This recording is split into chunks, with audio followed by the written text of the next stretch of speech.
Yeroo baay'ee infekshinii ujumboo fincaanii si rakkiseera.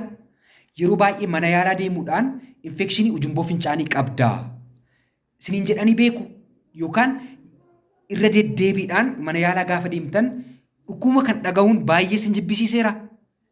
Har'a waa'ee infekshinii ujumboo fincaanii akkamitti akka hir'isuu dandeenyu, mallattoo akkamii akka argisiisu, wantoota kamtummoo akka nu saaxiluu danda'u bal'inaan isinitti hima. Hamma dhumaatti na caqasaa, sabiskiraayib gochuun dagatiinaa, laayik godhaa, gaaffii yoo qabaattan koomentiira naaf kahaa, hamma dhumaatti na faana tura. Infekshinii ujumboo fincaanii yeroo baay'ee kan inni mudatu dubartoota irrattidha. Keessumattuu immoo dubartoota persentii 50 haga 80 ta'an bara jiraatan keessatti yeroo tokko infekshinii ujumboo fincaanii ni qabaatu. Kana jechuun dubartoota 10 keessaa dubartiin 5 haga 8 ta'an bara jiraatan keessatti yeroo tokko infekshinii ujumboo fincaanii kana ni qabaatu. Infekshinii ujumboo fincaanii kanaaf akka saaxilaman wantoonni isaan taasisan wantoota lamadha.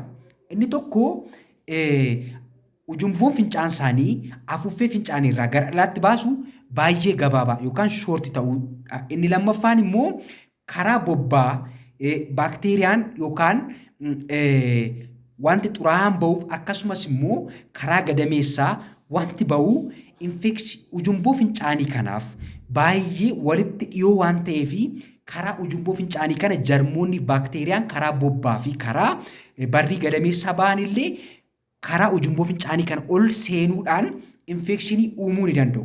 Wantoonni kun lamaan akka isaan dubartoota irratti baay'ee baay'atan taasiseera jechuudha. Dhiira faana wal bira qabnee yeroo ilaallu.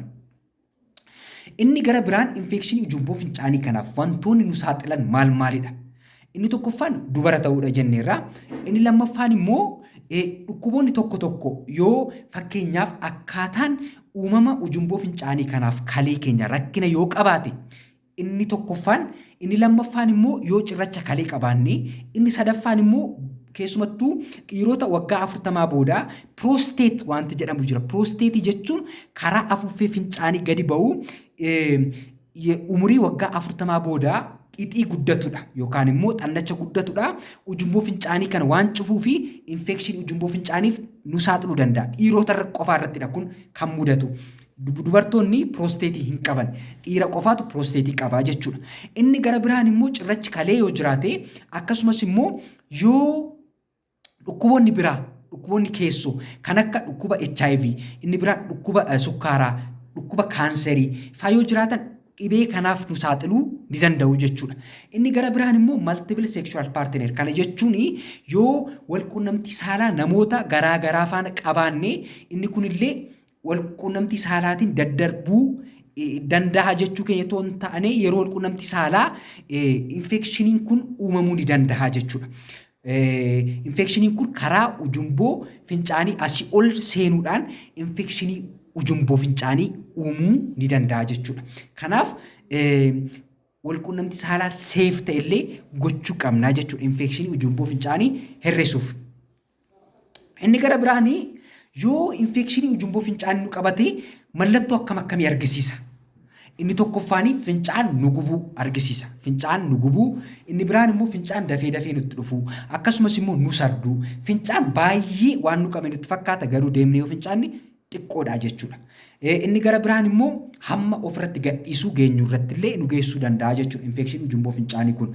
Inni gara biraanii infekshinii ujumboo fincaanii kun gara infekshinii kaleetti yoo jijjiirame gara olii yoo infekshinii uumee ujumboo fincaanii gara olii gara kalee jiruu fi kalee irratti yoo infekshinii uumee kan akka ho'a qaamaa, qorra jechuu, olol nu jechuu, nu dadhabsiisuu fa'aa fiduu ni danda'a jechuudha. Infekshinii ujumboo fincaanii kana akkamitti hir'isuu dandeenya? Inni tokkoffaan bishaan gahaa dhuguudha. Bishaan sirriitti dhuguudha. Liitirii 2 haga 3 bishaan guyyaatti fudhachuudha. Inni kun naannoo jiraannu irratti hundaa'uu ni danda'a. Naannoo qorraa yoo jiraanne haga liitirii 2 fudhachuudha. Baay'ee naannoo ho'aa yoo jiraanna ta'e immoo even kana ol fudhachuu qabnaa jechuudha. Akka weezer koondishinii naannoo keenya irratti ni hundaa'a jechuudha. Hamma nuyi bishaan guyyaatti fudhannu. Inni gara biraanii akkuma fincaan nu qabeen fincaa'uu qabna hir'isuuf jechuudha. Inni kun immoo namoonni tokko tokko yeroo baay'ee ta'anii waan konkolaachisaniif keessumattuu konkolaachistoonni akkasumas immoo namoonni iddoo tokko ta'anii yeroo dheeraa hojjetan yeroo isaan qabetti fincaa'uun kan isaan hin mijanne yeroo baay'ee infekshinii kanaaf ni saaxilamu. Sababiin isaa fincaan utuu hin fincaa'in yeroo dheeraa waan turaniif inni lammaffaan immoo isa sana sodaachuuf bishaan gahaa waan hin fudhanneef. Tokkoffaa bishaan gahaa fudhatanii lammaffaa yeroo isaan qabetti hin fincaa'an. Bishaan gahaa waan hin fudhanneef immoo fincaan na qaba jedhanii waan sodaatanii fi bishaan gahaa fudhatanii yoo isaan qabe immoo yeroo isaan qabetti hin fincaa'an. Inni kuni riskiidha. Kanaaf fincaan akkuma nu qabeen dafnee fincaa'uu qabna jechuudha. Infekshinii ujumboo fincaanii kan hir'isuuf. Inni biraan akkuma walquunnamtii saalaa gooneen yoo dandeenye fincaa'uu akkasumas immoo qaama saalaa keenya dhiqachuudha. Maaliif baakteeriyoonni yeroo sana akkuma ol seenanii deebi'anii bahu waan ta'eef otoo baay'ee ol hin seeniin dafnee fincaa'uu qabna jechuudha. Infekshinii ujumboo fincaanii kana hir'isuuf. Inni gara biraanii qulqullina sirriitti eeggachuudha. Keessumattuu dubartoonni yeroo qulqulleeffatanii duubaa fuulduratti otoo hin taane fuulduraa duubatti qulqulleeffachuu qabu yeroo dhiqatan jechuudha. Yeroo dhiqatan immoo saamunaan seenuu hin qabu. Homaa saamunaan barbaachisu yeroo tokko tokko quba isaaniitiin akkasumas saamunaa seensanii dhiqna jedhu inni kun gaarii miti. Alaarjii tokko tokkoofis nu saaxiluu danda'a. Infekshinii sanas hammeessuu danda'a waan ta'eef inni kun gaarii miti. Dhiqannaa bishaanii sirriitti dhiqachuudha. Akkuma walquunnamtii saalaa gooneen fincaa'uu qulqulleeffachuu inni biraan immoo yeroo biraas yeroo qulqulleeffannu fuulduraa duubatti qulqulleeffachuu qabna. Inni kun immoo baakteeriyoonnii fi jarmoonni tokko tokko akka isaan ujumboo fincaaniitti hin seenne gochuutiin infekshinii ujumboo fincaanii hir'isuuf nu gargaara. Inni biraan uffata keenya. Uffata baay'ee nu qabu uffachuu hin qabnu. Kunillee infekshinii ujumboo fincaanii sanaaf nu saaxiluu ni danda'a jechuudha. Inni gara biraanii ispoortii hojjechuudha. Yoo wayitiin keenya baay'ee ol kaate yookaan kiiloon keenya baay'ee ol kaate isa hir'isuudha. Wantoota kana gochuun infekshinii ujumboo fincaanii hir'isuun ni danda'ama jechuudha.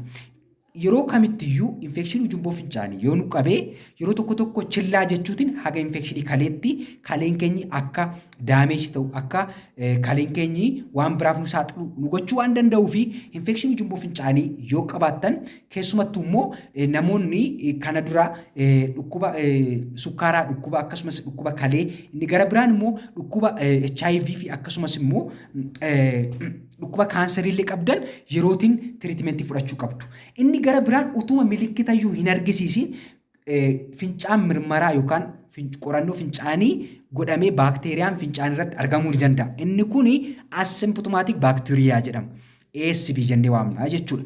Inni kun immoo yeroo hundumaa tiriitimentii yookaan immoo yaala barbaada jechuu miti. Garuu yeroo tokko tokko yaala barbaaduu danda'a. Keessumattuu dubartii ulfaa irratti asymptomatic baakteeriyaan yookaan immoo infekshinii ujumboo fincaanii kun utoo mallattoon argisiisin fincaan irratti baakteeriyaan waanuma argamee fi tiriitimentii yookaan yaala barbaada dubartii ulfaa irratti.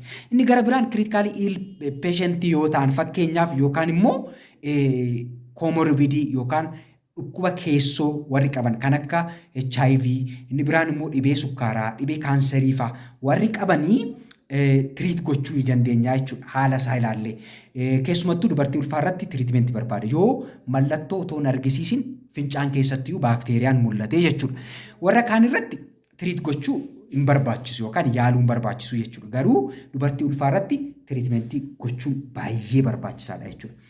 Keessumattuu maalla dhibdee jechuu hin qabnu kalee keenya miidhuu waan danda'uu fi bishaan gahaa fudhannu yeroo yerootti qulqullina keenya haa eeggannu akkaataa sirrii ta'een qulqullina keenya haa eeggannu. Inni gara biraan immoo sochii qaamaa haa goonu. Inni gara biraan fincaan qabachuu haa dhiisnu. Inni gara biraan immoo yoo dhukkuboota keessoo qabaannee isaaniillee koontirool gochuu nu barbaachisaa jechuudha.